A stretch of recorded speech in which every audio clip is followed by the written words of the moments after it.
Welcome to Strategy and Tragedy, the UK's top 20 business show. I'm your host, Stephanie Melodier, and I've created the show to bring you raw, real, authentic entrepreneur stories because there's not enough of them. There's a lot of the LinkedIn humble bragging, there's a lot of the glitzy press coverage, but there isn't a space where you actually get to hear the realities. Hence the name of the show, Strategy and Tragedy. If this is your first time here, then a very big warm welcome. And if you are tuning back, then so great to have you back here again. Now, this is all about setting up entrepreneurs for success. And what I'm doing this year is I'm peppering in incredible subject matter experts to come in and share their passions, their expertise to also help you in your entrepreneurial journey. And our next guest is absolutely no exception. I am so excited to interview Jodie Jackson, who is a neuroencoding specialist who trains entrepreneurs to engineer their psychology for success so they can think better, feel better, and achieve more effortlessly. As a global speaker and founder of NeuroSuccess Studio, we're going to be diving into the science of self-influence, how we can retrain our subconscious patterns, upgrade our emotional habits, and optimize our mental inputs so we can think clearly, feel stronger, and perform at our best consistently. Ultimately, we are getting wired to win. Jodie, welcome to Strategy and Tragedy. Thank you so much for having me. Wired to win. I am so excited to dive into this whole topic, but let's start at the beginning because your journey began with discovering one unique insight that opened your eyes and became this catalyst for all of the work that you're doing now. So what was that moment for you? So it began sort of back in my early 20s. And as many things do, start with a problem that you need to solve. And it was when I was in my early 20s, I had what I now call a media-induced breakdown. So I was an early adopter of one of these. This was before we had TikTok, before Instagram had taken off. And what that looked like for me was I was having extremely high levels of anxiety. I was having panic attacks and I was quickly becoming depressed because of that. And what it was that triggered it was that I was watching the news every single day for about 3 years. And that was because of the work that I was doing at the time at university. And it really damaged my psychology. And I did what a lot of people did at that time. Whenever they get to that point, because I'm sure I'm not the only person that finds the news depressing, even if you don't have that extreme reaction. So I did what a lot of people do, which is switch off. And what I found was that this didn't help me, right? It made me feel slightly less bad, slightly less often, but it did not make me feel significantly better. And so I did something, and I did this before I understood the science behind why what I did was so powerful. And this was the catalyst that changed everything, is I started a website. And it was called What a Good Week. And I was desperate, right? Because I was feeling all of these overwhelming feelings about the world. And I felt like the world was broken. And because of my experience, I felt like I was broken. And I just felt like I need a different story. I need to listen to something different. I need to feel something different.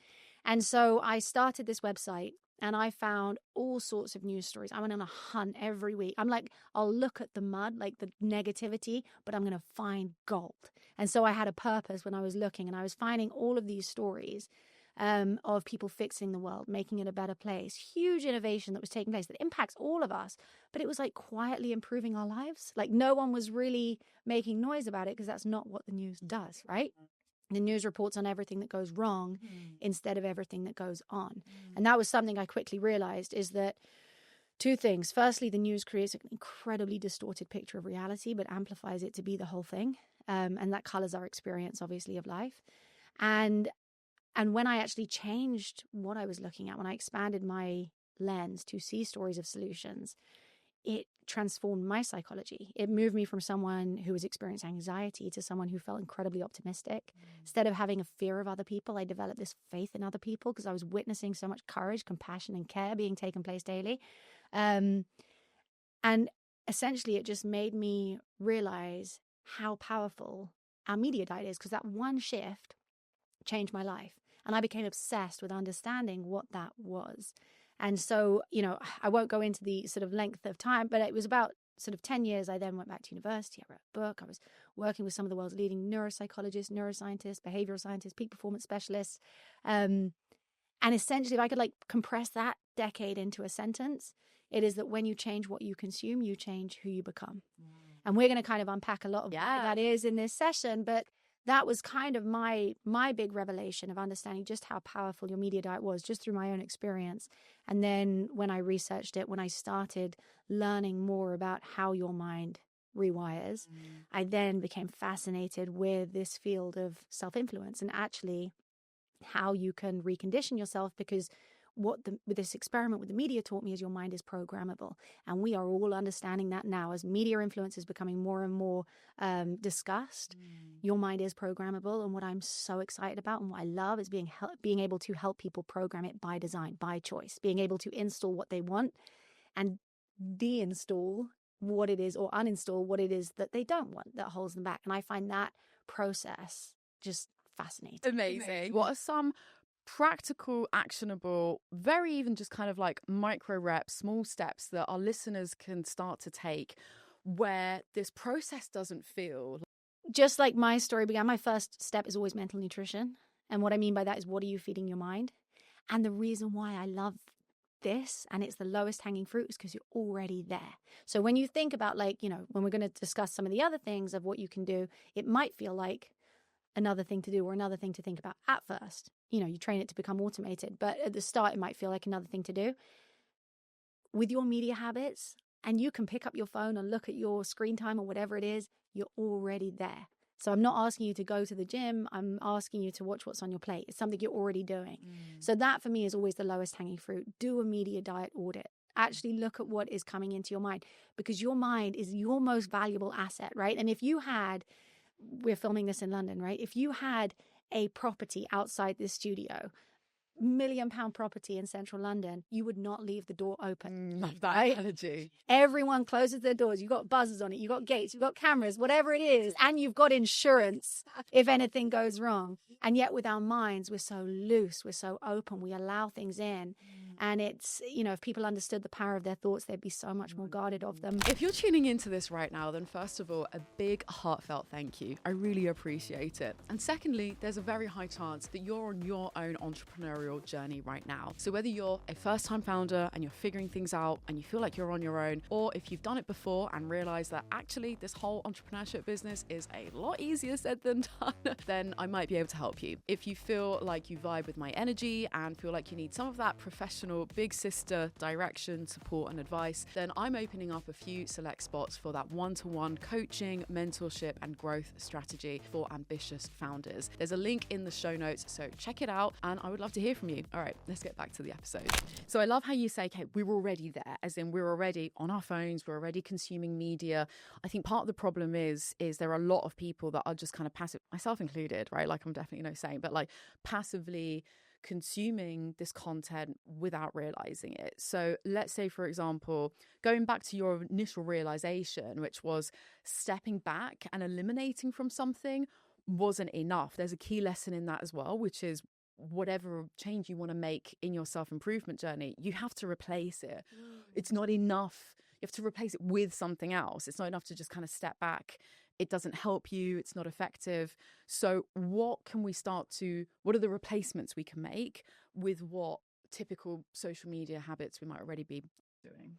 I mean, one of the things that I would say, and it's been the biggest help to my mental health and to my success, is read about solutions. So do read stories of solutions, because there is so much change happening right now, right? The easiest thing to do is to default to fear, but there is so much opportunity as well. And sometimes it doesn't feel like a choice. You know, if someone just says, oh, feel happy or think positive or this, that, and the other, you know, if you're feeding your mind a lot of fear, a lot of negativity, a lot of drama, a lot of chaos, and then you're trying to engineer yourself to be positive, to be optimistic, to be upbeat, it's like there's this conflict that's happening. The easy way, right? That's the hard way, is to have poor input and then try and clean up that on your own, the symptoms of that. Just feed yourself stories of progress and innovation, because I tell you now, right, this isn't naive. A lot of people, when I started this journey, was like, oh, you're putting your head in the sand, it's naive. The story of humanity is one of progress. It is not one of failure. If you look over the history, right, forget the front page news of whatever it says today. If you look at the history of humanity, it is one of progress. It's not to say that it's linear. It doesn't just go up and up and up. Sure, we've had fluctuations, but, you know, if in doubt, zoom out. That's my first thing. It's just like, look at this. And then And when you do that, you'll find it's just a natural side effect. You don't have to try so hard. Yeah. You actually become more aware of opportunities. You become more aware. And what you focus on expands. That's just like one of the laws of thought. What you focus on expands. So give yourself permission to generate optimism. And there are so many psychological benefits of optimism, but not least of all because it's true. And actually what we're manufacturing here is cynicism.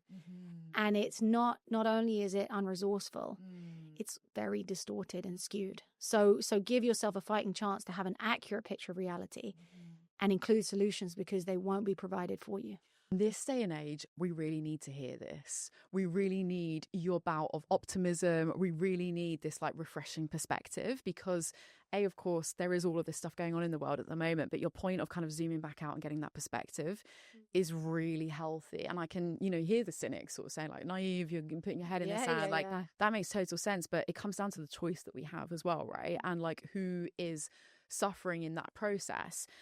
Interesting on the cynicism, something I wanted to ask you was, it makes us sound more intelligent and we are taken more seriously when we are more cynical and when we do speak more negatively. Like this has been a psychological kind of phenomenon, and then you put a bit of culture on top of it as well. I feel like there's a British sort of cynicism that we kind of have to. What can you speak to that? What can you say to, like, if you're surrounded by other sort of cynical thinkers? Oh, change the room. Get out the room. The room rewires you. Yeah, I mean, everyone's heard that saying, you become the sum of your closest, I don't know, however many people it is that you spend time around. But it really does. And it's whether you're in a physical room or whether you're in a digital room, right? I changed my digital diet and it changed my psychology. Whether you're in a physical space or you're in a digital space, who you surround yourself with, the stories that you surround yourself with is going to affect how you think about certain things, or all of the futures you imagine.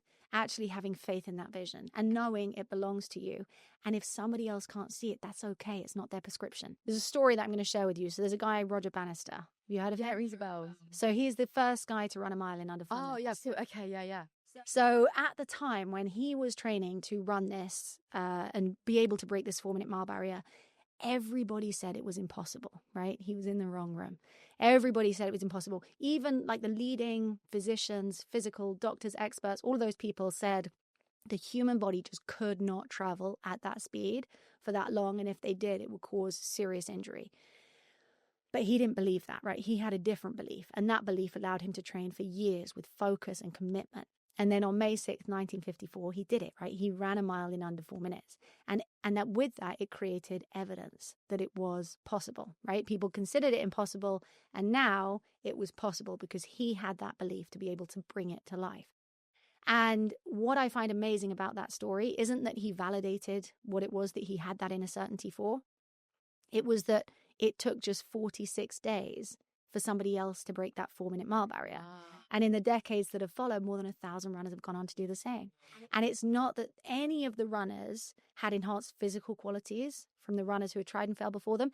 They had enhanced psychological qualities because they had proof of the possible, right? And this is something in psychology, it's known as the Roger Bannister effect. It's a very lazy day in the lab when they came up with that. But it's essentially, it means that when you expand your belief for what is possible, you also expand your capacity to achieve it. And in terms of speaking to, I started this when I was about 21, 22. I began really noticing the effects of media on my mental health. And when I sort of spoke about it and, the news is too negative and actually it's really damaging to human psychology and actual societal health and all these other things, I was labeled naive. I was young. I just didn't understand. This was what other people would say. Like, you just don't understand how the world works. Right. You don't understand how the news isn't there to make us feel better. The news is there to actually make us know better. Yeah. And so I leaned into the science because I was like, I feel this so deeply in every fiber of my body, because the thing is, you can't know about the significance of a solution without understanding the reach of a problem. So every time I was reading about solutions, people don't solve problems that don't exist. So if you're learning about a solution, you are also too learning about the context of where that sits. And it does give you a good perspective on some of the things that are happening in the world as well. It's not like, you're just blinkering yourself. For me, it's a more complete picture of storytelling, because often the problem isn't where the story ends, and the solution isn't where the story starts. Makes sense. It's right. So it's just like living in butterflies and rainbows and just kind of linking off to it. That's interesting. And so I leaned into the science, and I went and did a master's in positive psychology. I didn't want to do clinical psychology. I wasn't interested in understanding. It's not that I wasn't interested, but it wasn't my primary focus in understanding psychological dysfunction. I wanted to understand psychological health, because what I had realized through my experience was, these feelings of optimism, of hope, of faith in other people, all these kind of more elevated states of mind made me feel so much more empowered. And when I felt more empowered, I became so much more resourceful as a human being. Like, I wrote a book. I was like, what? That would never, if my school teachers would have seen me write a book, like, there's no way that would have been predicted in my future. But there was so much of my potential that I tapped into from witnessing other people unleash theirs, from being in a better state of mind, from having more hope about the future. I was able to just lean into it and press harder, because I was like, I can see this so clearly and I'm so believing of it. I can take action consistently towards it. And so to kind of overcome people's perspective of me, which was I was naive, I just leant hard into the science. And I'm so glad I did, because now I have such a robust understanding of it. But that's why I did my master's in positive psychology. I wrote my book, You Are What You Read. I trained with neuropsychologists to become a neuroencoding specialist. Just with all of the other stretches in between, I was like, I want to understand the science so that there's no mystery. What does Jodie Jackson's media diet look like today? My media diet very much supports the goals that I'm trying to achieve.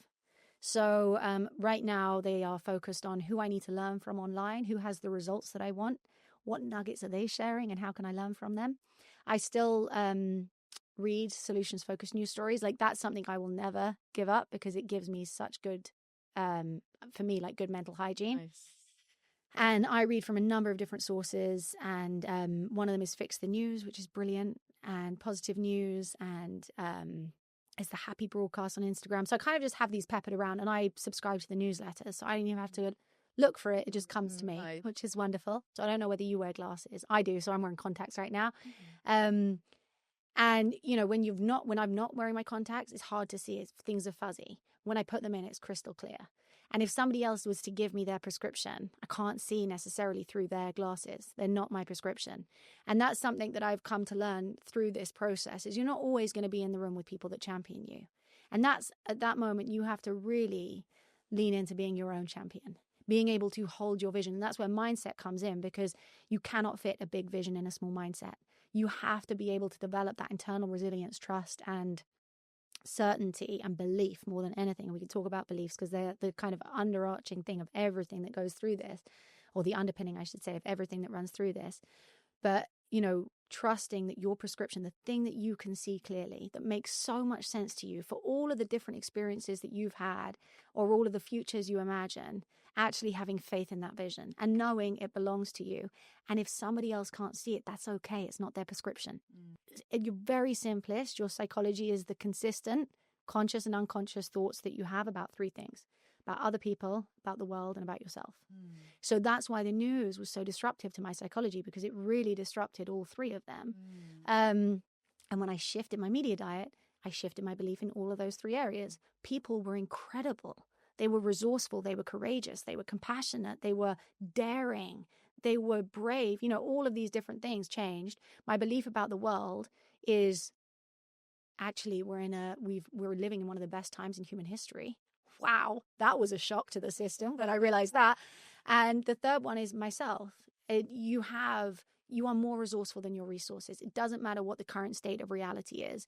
You have the power, even as an individual, to be able to affect change in your own life or in the lives of other people. And so that was the biggest belief. And it literally came from just that one shift in my media diet. But they have been the most fundamental shifts in my belief systems that have changed my life. So deep diving, continuing on the subject of kind of upgrading our mental wiring, there was a quote I read that you put out there, which was, most people don't fail because they lack strategy. They fail because they've never upgraded the operating system running the strategy.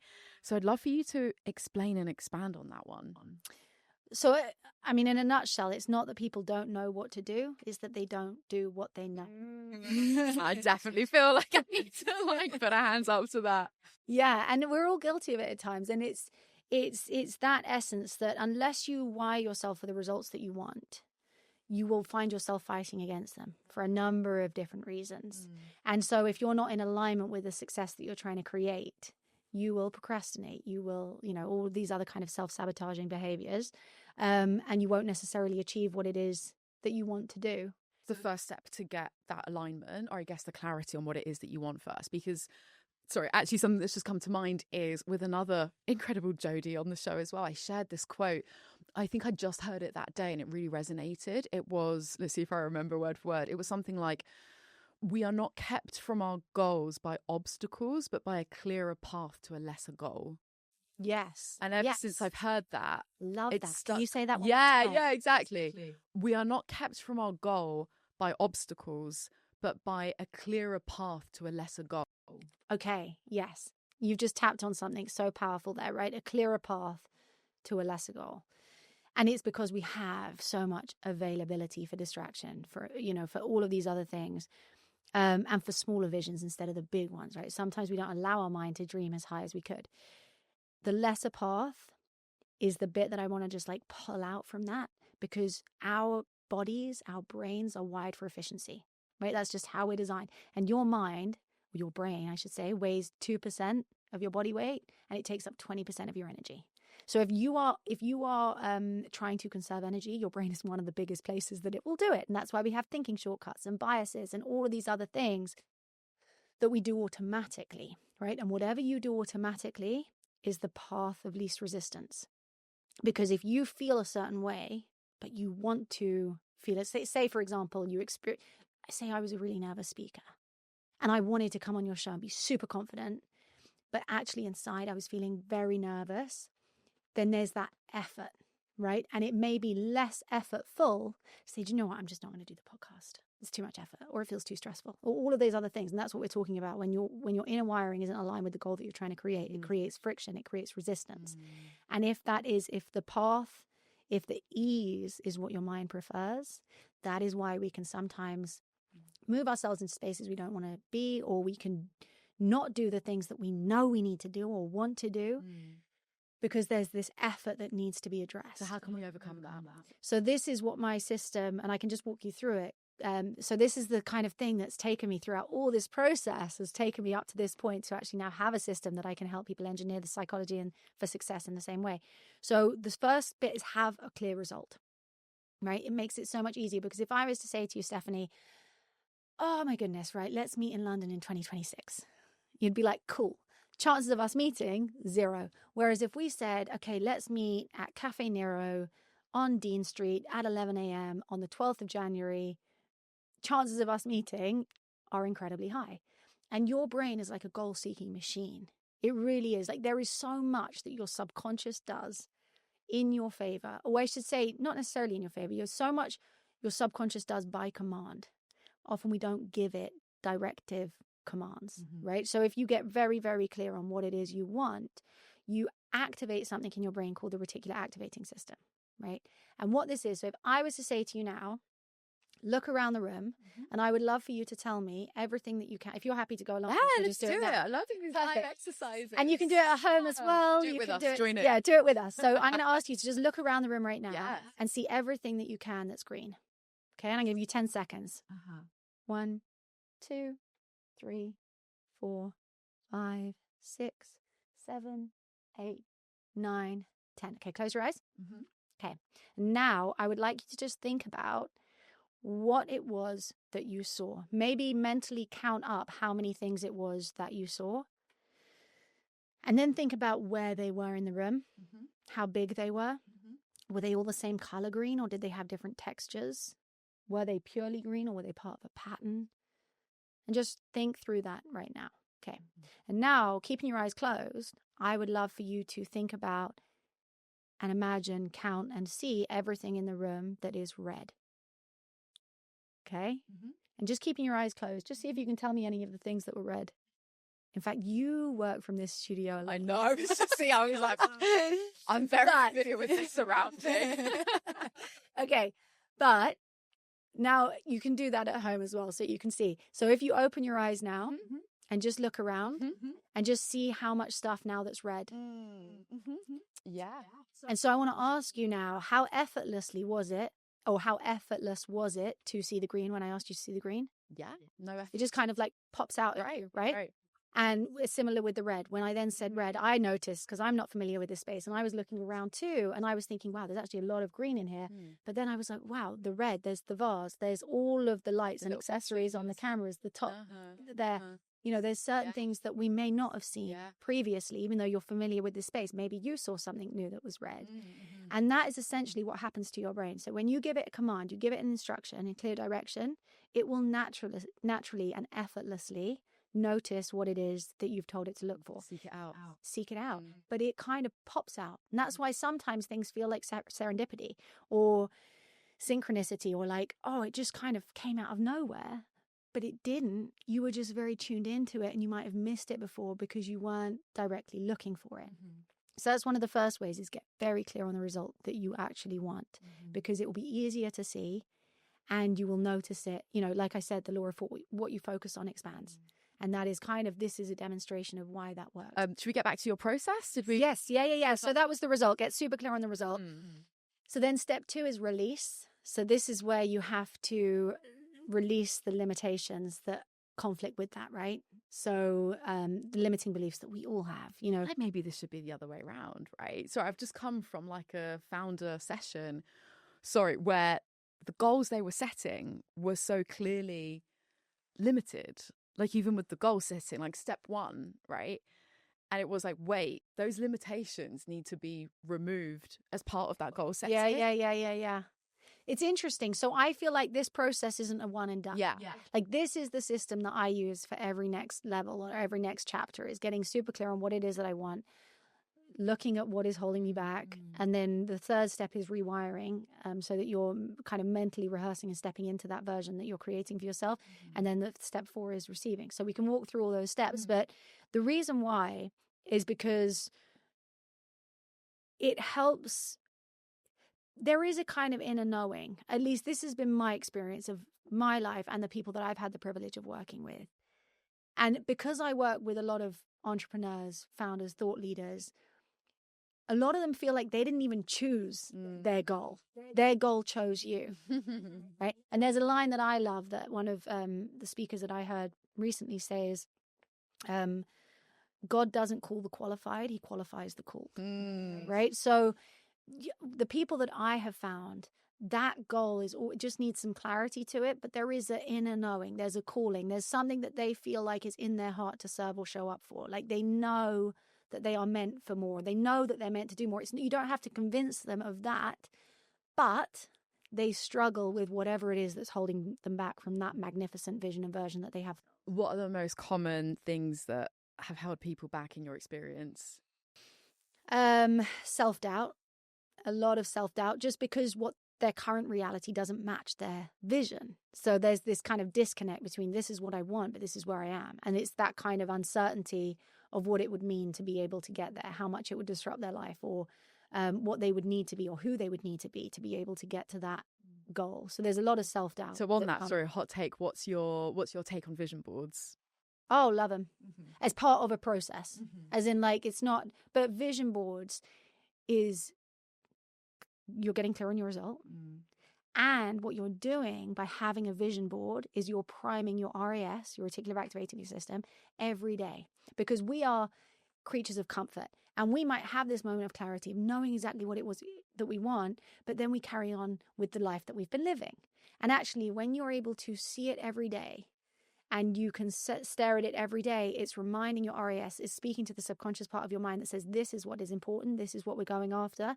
And it helps you hold your vision, because when it's purely in your imagination, there's a lot that lives in your imagination.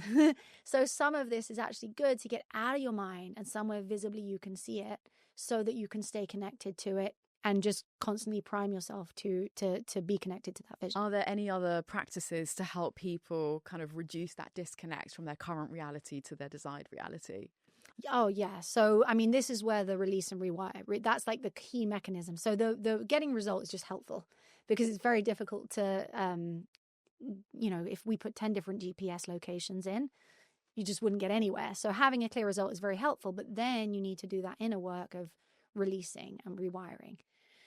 So, so we look at the limiting beliefs that kind of are holding you in place. And then the best way I can describe it is not even that you let go of your limiting beliefs, it's that you allow them to let go of you. You emotionally neutralize them, because the only thing that really charges a belief is certainty and emotion. And so if you can emotionally neutralize, we talk about getting rid of limiting beliefs. You don't need to get rid of them. You just need to stop being emotionally driven by them. So if you can neutralize the emotional connection that you have to that belief, you'll find it stops driving your behavior. Because this is the formula for action. As I think, so I feel. As I feel, so I do. As I do, so I have. So if you can change how you feel, you change what you do. So we emotionally neutralize the limiting beliefs. Easier said than done, though. Can you give any tips on emotionally neutralizing? So I'm going to take you back to the sentence that you said, and I'm not going to get it word for word, but about the path of least resistance. Yeah. So what happens is our mind runs automatically. If you can think of like a dirt road, and if you're trying to drive a car down it, it might be bumpy, it might be slow, you might get the wheels stuck, they might spin in the same spot. And that's kind of what happens in your mind when you're trying to carve out a new thinking pathway, like a new neural pathway. You're trying to generate a new automatic thought. It can be a bit bumpy and clunky. Whereas the thoughts that you currently run, right, your limiting beliefs, they're like a highway. It is like we can jump on that and go down 100 miles an hour and be there rapidly. And so that's essentially how your mind works. And, these neural pathways are covered by this kind of, it's like a fatty insulation, like if you think of like an umbilical cord type thing, but like around your neural pathways. And essentially the stronger that is, the quicker that fires. So what you're talking about is you just have automatic thinking in your brain versus something that you're now trying to do differently. It requires that effort. So what we do with, the rewiring is building that new pathway to become a highway. But around the releasing, a technique that I use is memory confusion, so that we interrupt the pattern. So when your mind fires, as it would, with that thought, we interrupt the pattern, which creates a scotoma. It's like a blank spot in your mind. It's like when you go into the kitchen, say if you've been sitting down here and you think, oh, my phone needs charging. And then you take it into the kitchen and you get in there and you're like, what the hell is Completely forgot what I came in for. I don't even know why I came in. It's sort of like that. So you interrupt the pattern. How do you do that? Sorry. So I do that through a process. There's kind of a number of different ways that we do that, but essentially use your physiology, use your words, and use your emotions. So we do some state anchoring before to be able to get you in a peak state. Then we run the play, we interrupt the pattern, create a scotoma, input what you want. So it's kind of like this is the process that I do with my clients around being able to interrupt limiting beliefs. Because what you're doing there is you're just kind of slowing down your brain from being able to just do it as quickly.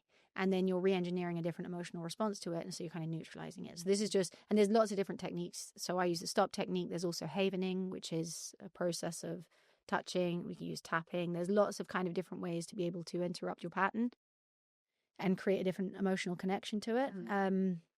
So that's release. And then rewire is mentally rehearsing. There's a lot of things that we do around visualization and around emotionally charging yourself to connect with what it is that you want. Because when you're doing that, you're switching the emotion. And emotion is rapid, right? It's what we make so many of our decisions from. And so you're switching the emotional pull away from what it is you don't want to feel to actually what it is you do want to create. And so you're just re-engineering yourself and rewiring yourself to act more in alignment and feel more in alignment so that it happens automatically, so that how you want to think, how you want to feel is actually how you think and how you feel. This might be a how long is a piece of string type of question, but I have to ask, what's like the time frame range for these sorts of transformations? My program's 6 weeks. So you could get results. So we do it in 6 weeks. Okay, yeah. wow. So we go through that process in 6 weeks. Yeah. So I have sort of pre-recorded modules which are an hour long, and then you have an activity to do every day. Because think about it, just like if you wanted to get a six-pack, you go to the gym and you do the activities. So if you're talking about rewiring your mind is just like a muscle. Your neural pathways can weaken and strengthen, and it just depends which ones you're practicing. And your brain really, it rewires through, and your nervous system, I should say, because when I say your brain, we think about, we're just talking about this, But you're talking about your nervous system, you're talking about your subconscious, your beliefs, all of the things that kind of live beneath the surface. Right. And they really run through repetition and emotion. Yeah. So that's what my program does. We really work with emotional states and we use repetition. And that's the process that rewires your automatic, and that's the super important word, your automatic response, so that you're redesigning what is naturally inside of you, so that is what fires and what happens automatically. And this is why I know that you consciously even use the term like training with the work you do as well. Exactly. And I feel like even like as you're moving your body language, it's almost like I feel that it's almost like PT energy from you, right? Like I get like the fitness, like it definitely comes across. The brain can't tell the difference between what's real and what's vividly imagined. Imagination is our creative force. But if you can use your imagination, right? Most people use their imagination the worst way possible. They use it to worry and to think about all of the things that can go wrong. If you can use your imagination in the best way possible, and you can visualize and you can do all of the things that be able to help train your nervous system and your brain that this is real, that this is possible, and that you feel safe here, and that you're excited by it, then it allows you to more easily bring that reality into form. Love that. It's funny hearing you say about like imagination is vivid, like the brain can't tell the difference, because I woke up at 4:30 this morning from a nightmare and it took hours for my heart rate to go back down again. Literally hours. Literally I was like lying in bed. I was like, it was just a dream. It was just a nightmare. And it's like, I'm awake now. Like it wasn't real, but it was. I have very, very vivid dreams, very like, and especially there's a lot of emotion as well. So that it sticks with me for the whole day, right? And it's like, I have to make more of that conscious effort to be like, it didn't happen. You're aware. So when you get a dream like you had a fight with someone, or like your partner cheated on you, it's like, it didn't happen. It wasn't real. And one of my mentors, Joseph McLennan, he's incredible, and I've learned so much from him. And he says, really, this work is giving people the power to dream while the rest of the world is having a nightmare. And that is what it is. It's using this process to be able to tap into your imagination in the most powerful way, to be able to train yourself to effortlessly be in alignment with what it is you want to create, so that you can pull it into form, so that you can bring that reality into your current reality. Incredible. I love it.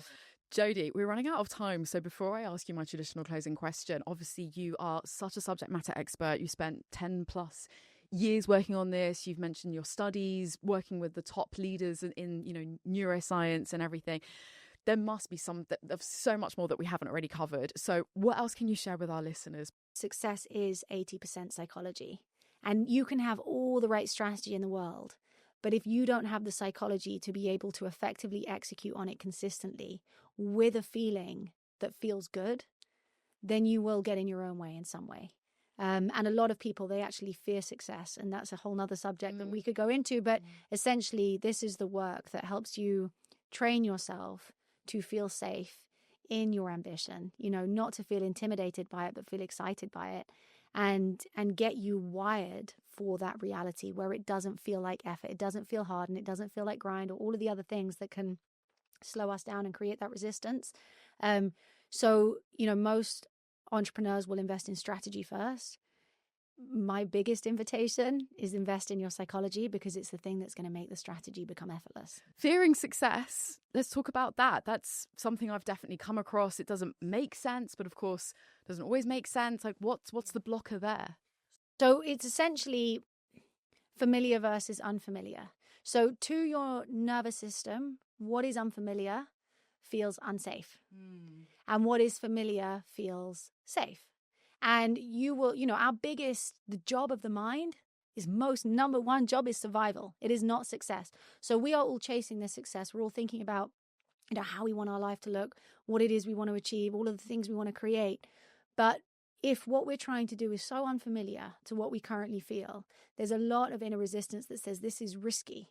We don't know what this looks like, because your brain also loves to predict. And so you're moving it into a space where it's unfamiliar and unpredictable. And to your brain, that's kind of signaling something. That's where you have these, whoa. That's where these limiting beliefs can get very loud and start kind of working as a protective mechanism to be able to keep you where you are. Even if you've outgrown where you are, it will work hard to keep you in alignment with where you currently are, what your identity currently is. And so that's why this work is so powerful. Like I said, it doesn't need to be real. You can vividly imagine it. And like I said, the nervous system and the brain, it rewires through repetition. right? So when you repeatedly connect to that vision and the version of your future, and you do it often enough, it becomes safe and familiar to your nervous system.